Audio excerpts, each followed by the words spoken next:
È stata ribattezzata la Grande Serrata. La Guardia di Finanza di Padova ha disposto infatti la chiusura di circa 200 esercizi commerciali in tutta Italia, bar, ristoranti, supermercati, ma anche parrucchieri e centri estetici, gestiti per lo più da cinesi, e denunciato 1600 persone. Le Fiamme Gialle avrebbero individuato nel centro Italia un istituto privato di qualificazione professionale che consegnava i REC, documenti necessari per avviare un'attività, senza frequentare il corso previsto e recandosi nella scuola con pullman in partenza da varie città, Padova per il Veneto, solo il giorno dell'esame, peraltro conoscendo in anticipo le risposte esatte, un pacchetto tutto compreso che costava circa 1800 euro. A indirizzare il flusso di aspiranti baristi, ristoratori eccetera erano 5 studi di commercialisti, 3 a Padova, 1 a Vicenza e 1 a Verona. Attualmente in Veneto sono stati chiusi tra gli altri 18 locali a Padova, la maggior parte in zona stazione, 17 a Venezia, 10 dei quali nel centro storico, e poi una decina a Treviso e 3 a Vicenza.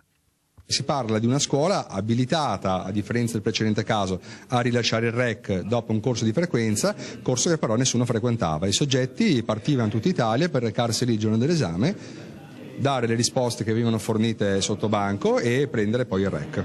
4 i filoni dell'indagine: evasione fiscale, favoreggiamento dell'immigrazione clandestina, lavoro nero e frode ai danni di centinaia di comuni. Le indagini ora proseguono con la collaborazione delle polizie municipali. I numeri dei negozi coinvolti comunque, secondo le Fiamme Gialle, sono destinati almeno a raddoppiare nei prossimi mesi.